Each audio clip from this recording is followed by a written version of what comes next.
Buenos días, Ágape. Buenos días a mis hermanos en Cristo. Un abrazo virtual a todos. Buenos días a ti que nos visitas. Soy Rafael Walter, pastor de la Iglesia Bautista Ágape en Stone Mountain. Y vamos rápidamente a entrar en materia. La semana pasada estábamos hablando del juicio de Jesús y concluimos que fue tremenda injusticia, pero que en todo momento Dios se mantuvo soberano en medio de todos esos acontecimientos, de que Jesús también pudo haber terminado con lo que estaba sucediendo en cualquier momento dado, porque él tenía el poder, porque era Dios, podía cambiar la situación, pero él voluntariamente decidió sufrirlo por obediencia a Dios Padre y en realidad por conveniencia para nosotros. No había ninguna otra manera que nosotros viniéramos a ser salvos si no era a través de ese sacrificio de Jesús en la cruz. Después de haber sido encontrado culpable, nosotros sabemos que Jesús sufrió mucho, pero no lo tomó por sorpresa. Él sabía muy de antemano y sabía muy bien lo que le sucedería. Y se los confió a sus discípulos repetidamente. Ustedes lo van a encontrar en los evangelios sinópticos. Lo van a encontrar en Mateo 20, 18 al 19, en Marcos 10, 33, 34, en Lucas está del 31 al 33, del 31 al 34, y es Lucas 17, Lucas 18, del 31 al 34, donde les voy a leer en este momento. Dice: tomando Jesús a los 12, les dijo: he aquí subimos a Jerusalén y se cumplirán todas las cosas escritas por los profetas acerca del Hijo del Hombre.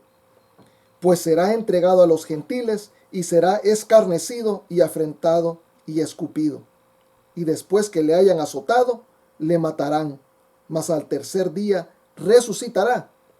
Pero ellos nada comprendieron de estas cosas, y esta palabra les era encubierta, no entendían lo que les decía.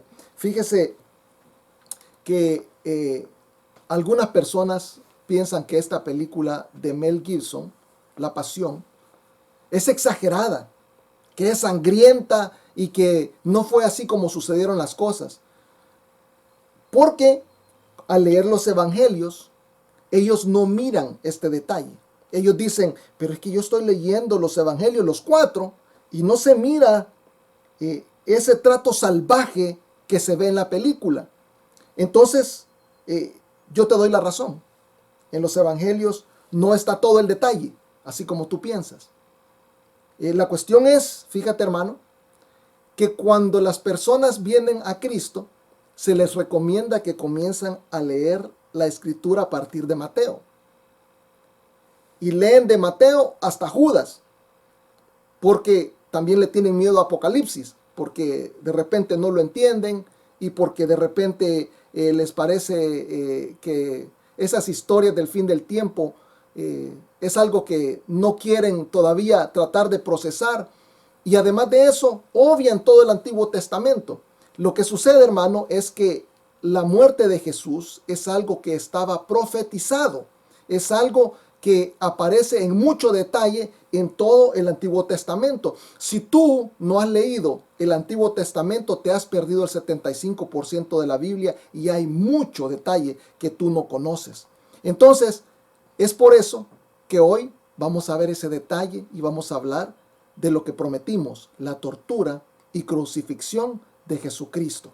Vamos a orar antes de comenzar esta exposición de la palabra, para dedicarle este tiempo a nuestro Dios y para que Él se honre con su palabra, para que su Santo Espíritu actúe en las personas y para que venga a ser entonces de bendición como es que debe de ser. Cierren sus ojos, inclinen sus rostros. Padre eterno, te damos gracias, Señor, por la oportunidad de estar aquí, siendo partícipes, Padre, de tu sufrimiento cuando fuiste a la cruz, siendo testigos, Señor, de lo que te sucedió, de lo que voluntariamente hiciste por nosotros. Te damos gracias por ese sacrificio. Yo sé, Padre, de que todo lo que yo pueda decir de ninguna manera viene a realmente representar lo que hiciste por nosotros. Ahora, lo poco que yo hable, te pido que impacte a las personas, que cambie sus vidas, que cambie su perspectiva, que se dé cuenta, Señor, de que hay necesidad de reconocerte, que hay necesidad de vivir diferente para ti, que hay necesidad de que seas honrado. Te pido, Padre, que lo seas en este tiempo en el que vamos a estar hablando de ti. Te dedico todo lo que hacemos. Bendito seas por lo que hiciste, por lo que has hecho y por lo que harás en todas las personas que reciban este mensaje. En Cristo Jesús te doy gracias. Amén. Entonces, hermanos, vamos a estar en el capítulo de hoy, en la lectura bíblica de hoy, que está en Mateo 27. Les voy a dar la oportunidad de que buscan Mateo 27. Va a ser del 26 al 38 y se los voy a leer. Espero que ya lo hayan encontrado. Mateo 27, 26 al 38. Lo pueden buscar o lo pueden anotar. Voy a estar dando citas bíblicas y les voy a dar la oportunidad de que ustedes las anoten, porque es necesario que ustedes tomen nota de lo que se va hablando y que también me acompañen con su Biblia y que ustedes vayan leyendo los versículos que estamos exponiendo, porque es necesario que ustedes comprueben que la palabra de Dios dice lo que yo les estoy mostrando. Es necesario que ustedes estén seguros de que la Biblia les está enseñando esto. Entonces, Mateo 27, 26 al 38. Dice, entonces le soltó a Barrabás, y habiendo azotado a Jesús, le entregó para ser crucificado. Entonces los soldados del gobernador llevaron a Jesús al pretorio y reunieron alrededor de él a toda la compañía. Y desnudándole, le echaron encima un manto de escarlata y pusieron sobre su cabeza una corona tejida de espinas y una caña en su mano derecha, e hincando la rodilla delante de él, le escarnecían diciendo, salve, rey de los judíos. Y después de haberle escarnecido, le quitaron el manto, le pusieron sus vestidos y le llevaron para crucificarle. Cuando salían, hallaron a un hombre de Cirene que se llamaba Simón, y a este obligaron a que llevase la cruz. Cuando llegaron al lugar llamado Gólgota, que significa lugar de la calavera, le dieron a beber vinagre mezclado con hiel, pero después de haberlo probado no quiso beberlo. Cuando le hubieron crucificado, repartieron entre sí sus vestidos, echando suerte para que se cumpliese lo dicho por el profeta. Partieron entre sí mis vestidos y sobre mi ropa echaron suertes. Y sentados le guardaban allí. Y pusieron sobre su cabeza su causa escrita: este es Jesús, el Rey de los judíos. Entonces crucificaron con él a dos ladrones, uno a la derecha y otro a la izquierda. Quiero que evaluemos varios aspectos de la pasión de Jesús. Quiero primeramente que nos enfoquemos en su sufrimiento físico. Fíjese, el primer versículo que leemos dice, habiendo azotado a Jesús, le entregó para ser crucificado. Y esto se dice como que si no fuera nada. Dice, habiendo azotado a Jesús, y sigue adelante. Pero no dice el detalle de lo que llevaba el que Jesús fuera azotado. La flagelación de Jesús fue algo bárbaro, fue algo serio. Algunas personas dicen erróneamente que a Jesús lo latigaron, le dieron 39 latigazos. Y ellos dicen esto porque piensan en lo que le sucedió a Pablo. A Pablo le dieron 40 latigazos menos uno, él lo cuenta. Y también porque ellos miran en Deuteronomio, fíjense, lo vamos a buscar en Deuteronomio 25:3. Deuteronomio 25:3 dice, se podrá dar 40 azotes, no más. O sea, la ley nos está diciendo de que se le puede dar 40 azotes a una persona. Entonces dicen, pues entonces a Jesús le dieron 39 azotes. ¿Sabe por qué? Porque Pablo decía 40 menos 1 y la ley dice 40, pero las personas que administraban los azotes tenían tanto miedo de pasarse de 40 azotes, porque si ellos se pasaban de 40 azotes, entonces estaban rompiendo la ley. Y si rompían la ley, entonces se hacían acreedores de azotes ellos mismos. Entonces lo que hacían es que mejor paraban a 39 para no equivocarse, porque tenían miedo. El problema es que nuestro Señor Jesús no fue azotado por judíos, ni según la ley judía. Dese cuenta que cuando los judíos azotaban, de cualquier manera, hermanos, los judíos eran personas temerosas de Dios. Y Dios ordenaba que la gente se le castigara, pero no se le hiciera daño extremo. Fíjese que incluso aquí, cuando le leí el 25:3, dice, si el delincuente mereciere ser azotado, entonces el juez le hará echar en tierra y le hará azotar en su presencia. Pero luego dice, fíjese de que ordena los 40 azotes, dice, no sea, dice, se podrá dar 40 azotes, no más, no sea que lo hirieren con muchos azotes, más que estos, y se sienta tu hermano envilecido. El Señor estaba cuidando inclusive de cómo se podía sentir la persona a la que le estaban dando los azotes. Pero como les dije ya, Jesús predijo, cuando Él le dijo a los discípulos, yo no sé si se acuerdan, ahorita les acabo de leer al principio, y dijo en Lucas 18, el Señor predijo, lo vamos a buscar de nuevo, Lucas 18, les dijo a los discípulos de que Él sería entregado a los gentiles. Y lo que nosotros sabemos es de que los gentiles no tenían número de azotes, no tenían límite. Entonces al Señor se dieron rienda suelta con Él. Bueno, de hecho, fíjese, busquen Lucas 18, pero yo me doy cuenta de que los romanos tenían ciertos niveles de daño que le hacían a las personas que ellos castigaban. Había niveles. No había cantidad de azotes, pero sí había niveles. Y ellos le ponían nombres en latín. Fíjese que el primer nivel era fustigatio.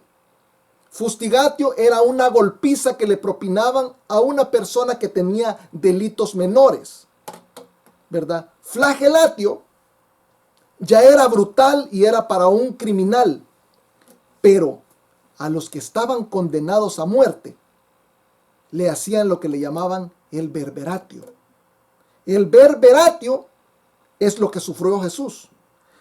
Había muchos condenados a muerte que no llegaban a la cruz. Tal era el castigo que les propinaban en el verberatio. No aguantaban, no lo resistían. Los romanos no se detenían de azotar una persona hasta que la carne deshilada les colgaba del cuerpo.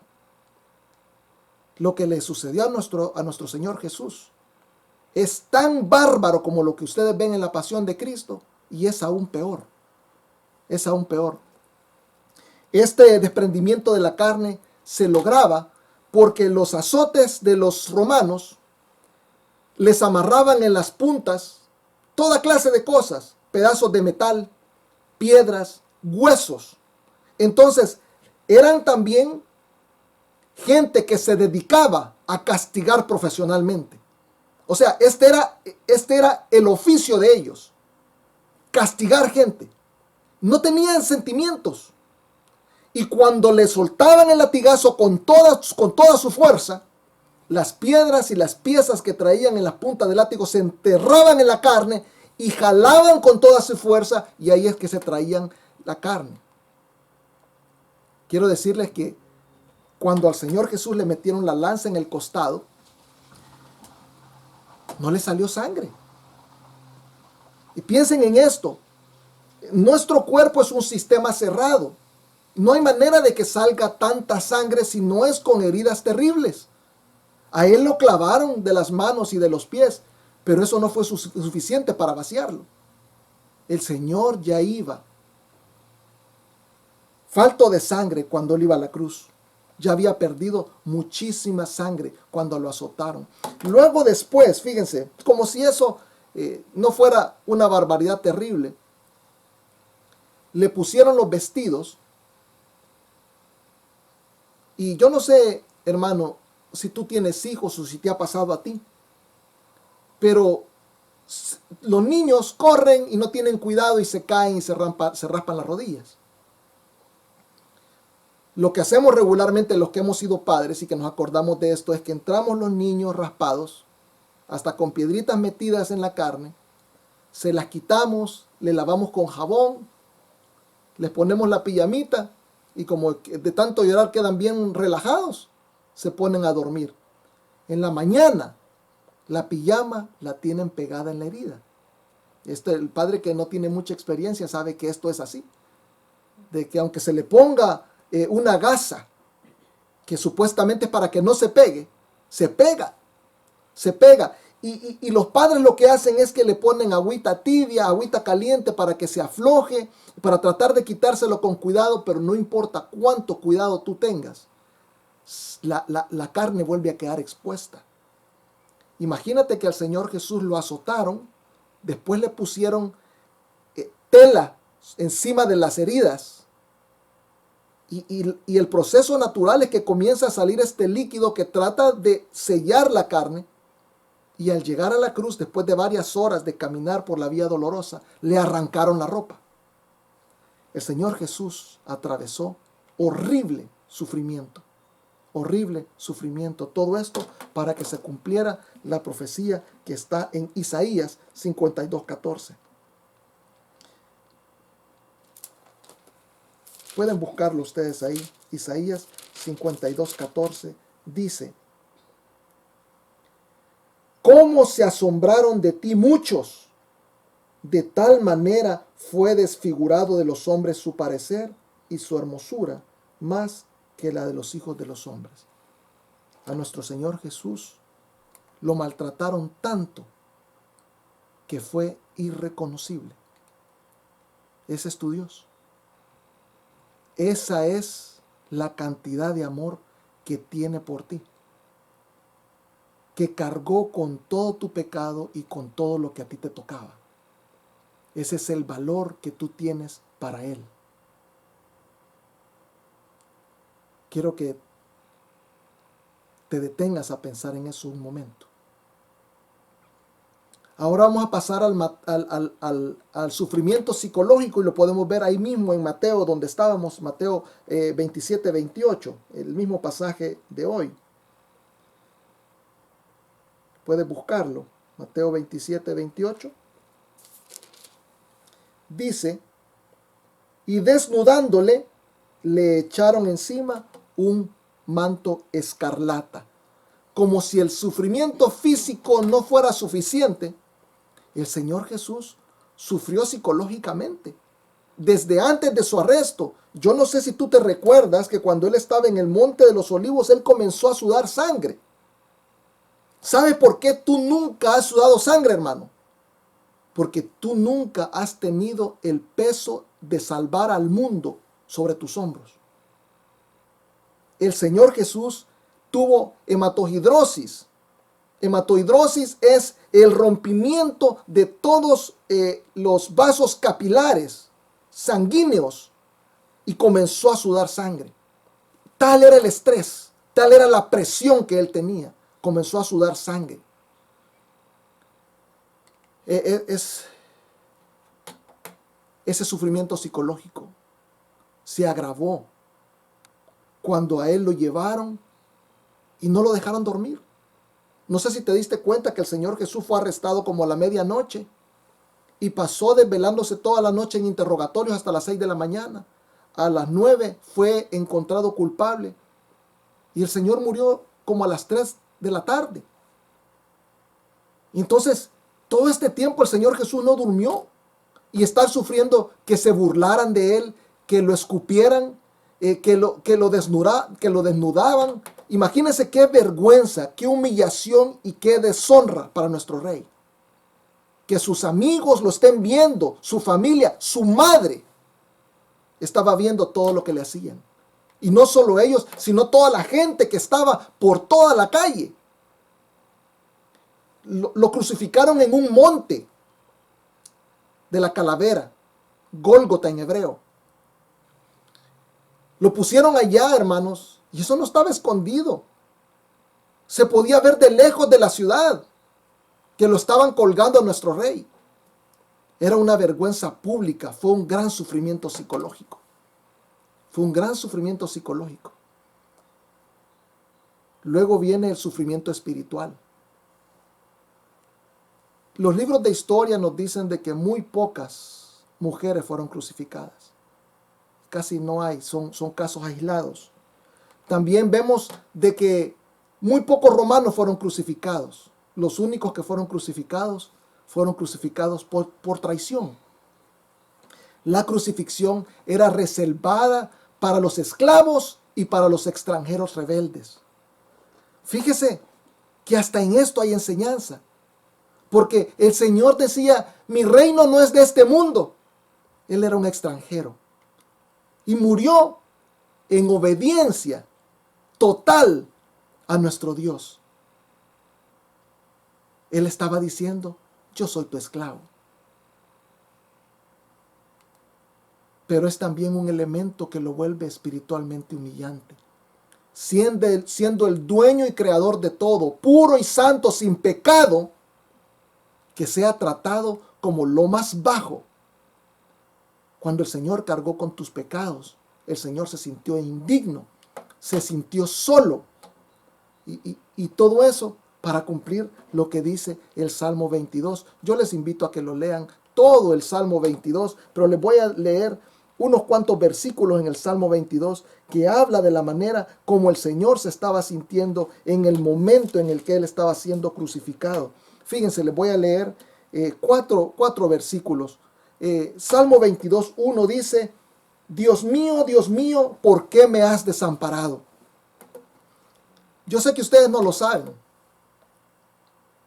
pero este es el único momento en que Jesús no le llama a Dios Padre.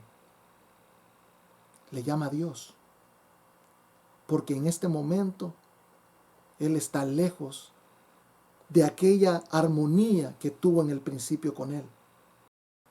El santo estaba lejos de Él porque ahora Él se había vuelto pecado. Por un momento se rompe y Él dice esto. 22:6. Mas yo soy gusano y no hombre, oprobio de los hombres y despreciado del pueblo. Luego podemos ver en el Salmo 22 siempre, 14 y 15, que dice, he sido derramado como aguas, y todos mis huesos se descoyuntaron. Mi corazón fue como cera derritiéndose en medio de mis entrañas. Como un tiesto se secó mi vigor, y mi lengua se pegó a mi paladar. Y me has puesto en el polvo de la muerte. Es evidente, hermano, la angustia, la frustración, la soledad espiritual que nuestro Señor Jesús estaba sufriendo. Hay tanto que decir de la cruz que no alcanza un día, no alcanza una serie. Pero quiero que te lleves algo. Quiero que te lleves algo hoy. Quiero que observemos por un momento a los involucrados. Había personas que vieron la crucifixión muy de cerca. Y esto inclusive nos lleva a identificarnos con alguna de estas personas.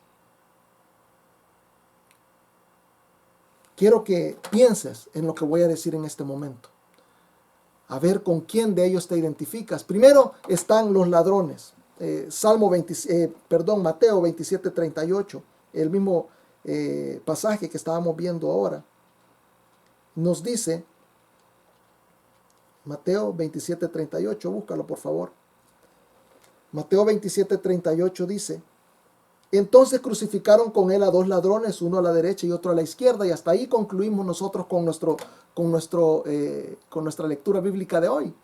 Pero si usted continúa más abajo y mira en el 44b, se va a dar cuenta que dice de que todo el mundo lo está injuriando. Pero en el 44 dice: lo mismo le injuriaban también los ladrones que estaban crucificados con él. O sea que ellos dos estaban ahí y le estaban diciendo cosas feas, los dos. Yo sé que mucha gente sabe de que uno de los dos ladrones se arrepintió y que el otro no se arrepintió. Pero muy pocos se han dado cuenta del detalle de que al principio los dos le injuriaban. Los dos. Y eso me hace pensar en mi propia conversión y en el tiempo en el que yo no era cristiano. A mí mis papás me educaron de una manera de que yo no me burlaba de la gente mayor. Y yo no me burlaba de los adultos por ninguna razón. La cultura salvadoreña es una en la que nosotros hacemos un chiste de todo, especialmente entre los amigos, pero la gente mayor se respeta. Ellos me enseñaron esto. Y yo miraba a adultos cristianos y no decía nada por respeto, pero en mi mente yo pensaba que estaban locos. Yo me recuerdo, yo me reía de ellos en mi mente y decía: estos les han lavado la cabeza. Estos están fuera de foco. Y me doy cuenta de que los dos malhechores estaban haciendo lo mismo. Y ahora admiro la paciencia del Señor. Porque hoy día, pues ahora yo ya me convertí. Pero hay muchos que no se han convertido. Y que me miran a mí, que miran a otros cristianos y dicen: este está loco. Le han lavado la cabeza. Ya se arruinó. Lo perdió tanto leer la Biblia. Pero yo lo que miro en esto es que el Señor sigue dando la oportunidad de que cambies tu manera de pensar hasta la muerte. Eso es lo que estaba haciendo con ellos. Uno de los dos decidió creer en Él y eso cambió su eternidad. Creyó en su corazón, se arrepintió, le hizo una petición verbal y pública al Señor. Y eso fue el momento en el que le cambió su eternidad. Ya no le injurió. Inclusive hubo un momento en que éste estaba defendiendo al Señor Jesús del otro ladrón. Lucas 23:40 nos da detalle de eso. Me gustaría que lo buscaras. Lucas 23:40, si no, anótalo. Lucas 23:40 dice, fíjate: respondiendo el otro le reprendió diciendo: ¿ni aún temes tú a Dios estando en la misma condenación? ¿Qué te pasa? Le está diciendo. O sea, se acaba de convertir y ya está diciéndole al otro, ¿verdad? Ya se dio cuenta de que estaba mal. ¿Qué lógica más poderosa la del ladrón? Le dice: ni aún temes tú a Dios estando en la misma condenación. Le está diciendo: amigo, estás viendo que estás fregado, que estás mal, te está yendo mal, estás viendo lo que te va a pasar y ni así te arrepientes, ni así reconoces a este. Y así están muchos, están bien mal. Estamos en un tiempo en el que están cayendo la gente enferma por todos lados, están cayendo muertes, estamos teniendo problemas económicos, problemas laborales, estamos con necesidades en la casa y ni así reconocen al Dios del cielo para que se apiade de ellos. Es increíble, hermanos. Es increíble. Arrepentirse no es una opción si quieres ser salvo. Les voy a buscar Hechos 17:30 y me gustaría que lo vieran ustedes también. Hechos 17:30. Hay una orden que nos da el Señor. Pero Dios, habiendo pasado por alto los tiempos de esta ignorancia, ahora manda a todos los hombres en todo lugar que se arrepientan. Es una orden. Si te quieres salvar. Aquí en la cruz hay una lección bien grande. Jesús no le dice al ladrón: fíjate, yo soy bautista. Pero Jesús no le dice al ladrón, ok, ahora que ya me recibiste, vamos, te tengo que bautizar. No le dice eso. Pero hay para todos. Tampoco le dice, te voy a dejar que te bajes media hora para que vayas a darle de comer al necesitado. Ni le dice, te voy a dejar que te bajes media hora para que vayas a cuidar a los enfermos. Eso es para que entiendas de que no hay ningún otro requisito aparte de reconocer a Cristo como Jesús, como Señor y Salvador, para que tú seas salvo. No hay ningún otro requisito, ninguna otra cosa. Tú reconoces a Jesús como Señor y Salvador y hasta ahí llegó todo. Tú lo reconoces públicamente, te arrepientes de corazón y entonces tú eres salvo.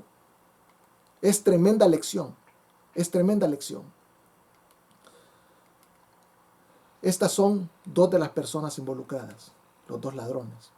Pero hay una tercera persona. Yo no sé si ustedes se acuerdan que iba este señor Simón de Cirene, caminando. Cuando el Señor venía cargando la cruz. Y quiero aclarar que no venía cargando la cruz como tú lo has visto regularmente en las fotos y en los cuadros. No hay fotos, ¿verdad?, de la muerte de Jesús, pero sí hay cuadros artísticos. La gente ha pensado cómo ha sucedido esto y ha hecho dibujos y pinturas, y entonces la gente piensa que esto fue así, que Jesús venía con la cruz y que la cola de la cruz venía tocando el piso. No fue así. Lo que a los crucificados, a los que iban a ser crucificados, los hacían cargar, era lo que se llamaba el patíbulo, que era únicamente el palo transversal de la cruz. Les ponían el palo y les amarraban los brazos al palo. El problema con esto era que si no tenían fuerza en las piernas, al caerse caían de bruces y sin la oportunidad de poner las manos. Es lo que le llaman la vía dolorosa. Era una empedrada. Entonces caías con la cara en las piedras y seguía el maltrato físico y la desfiguración. Algunos los clavaban de aquí de las muñecas, porque si los clavaban de las manos en el patíbulo, se desgarraban las manos por el peso. Y entonces la Biblia nos dice que el Señor Jesús tenía hoyos en las manos. Lo que tiene que haber sucedido con él es de que él estaba amarrado en el patíbulo y le clavaron las manos en adición de estar amarrado. Entonces, porque él estaba amarrado, el peso no cayó en la mano y por eso la mano no se le desgarró. Pero así es como yo lo visualizo, aunque la Biblia no nos da ese detalle, ¿verdad? Solo dice de que tiene hoyos en las manos. Eso es lo único que yo vi. Ahora, no sabemos cuántas veces se cayó Jesús. Hay mucha gente que tiene la tradición y que piensan de que la tradición no puede ponerse en tela de duda, pero la verdad es que no puedes creer ciegamente en la tradición. Se dice que Jesús se cayó 3 veces y a eso le llaman las estaciones. Pero la Biblia no dice cuántas veces se cayó Jesús. No dice. Entonces, lo único que sí vemos es de que Jesús ya no podía con la cruz, ya no podía con el patíbulo, y entonces este señor Jesús de Cirene viene y le ayuda, y eso está aquí en Mateo 27:32, y te invito a que lo busques para que mires cuando se le invita. Es todavía parte del pasaje bíblico que estamos utilizando como base hoy, Mateo 27:32. Entonces fíjate, dice: cuando salían, hallaron a un hombre de Cirene que se llamaba Simón. A este obligaron a que llevase la cruz. Lo obligaron. ¿Sabes por qué lo obligaron? Porque yo creo que tú no sabes lo que está sucediendo aquí. A Jesús lo crucificaron en el tiempo de Pascua. La Pascua era una celebración judía muy grande. La gente venía de lejos. De hecho, había en la ley, se les decía que no podían dejar de faltar, no podían dejar de celebrar. Yo no sé si tú ya encontraste en la ley, en Números Números 9:13. Números 9:13. Te lo voy a buscar, te lo voy a leer. No tienes que buscarlo. Dice: mas el que estuviere limpio y no estuviere de viaje, si dejare de celebrar la Pascua, la tal persona será cortada de entre su pueblo, por cuanto no ofreció a su tiempo la ofrenda de Jehová. El tal hombre llevará su pecado. Como quien dice el Señor: no te voy a perdonar si no traes tu sacrificio. Si no vienes a hacer la paz conmigo, no vienes a entregar algo, una ofrenda, entonces yo no voy a tener paz contigo. Eso era la ley. Entonces la gente hacía ese viaje de lejos porque según la ley ellos no tenían excusa, ellos podían vivir lejos. Quiero que sepas que Cirene, había un grupo de judíos que vivían allá, una colonia de judíos. Y Cirene está en el norte de África, pasando Egipto, 1250 millas. Si Simón de Cirene vino con su familia desde África, que tampoco lo sabemos, pero yo me imagino que sí, porque yo creo que él estaba de viaje ahí. Fíjate, viene con su familia y él camina 5 millas a 5 millas por hora, 12 horas diarias. Se tendría que haber tardado 3 semanas.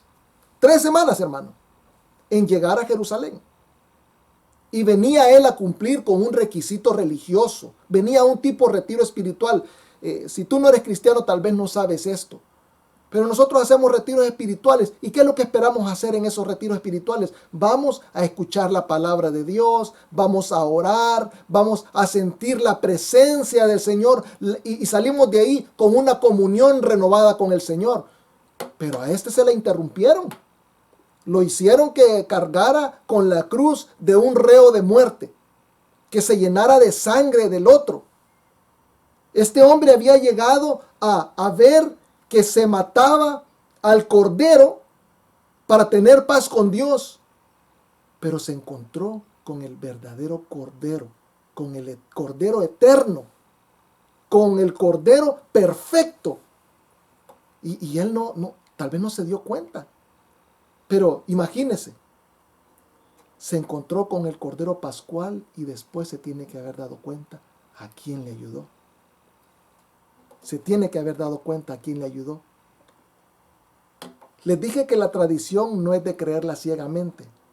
Pero si esto que dice la tradición es cierto, es una enseñanza poderosa para el día de hoy.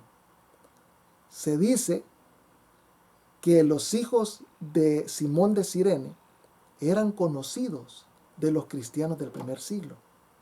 Lo que quiere decir que Simón de Cirene se hizo cristiano. Imagínate que tu papá pudiera contarte que él conoció a Jesús. Imagínate qué emoción. Aunque sea ya cerca de la muerte, pero que le conoció y que le ayudó a llegar a la cruz donde iba a morir por el pecado del mundo entero. Imagínate.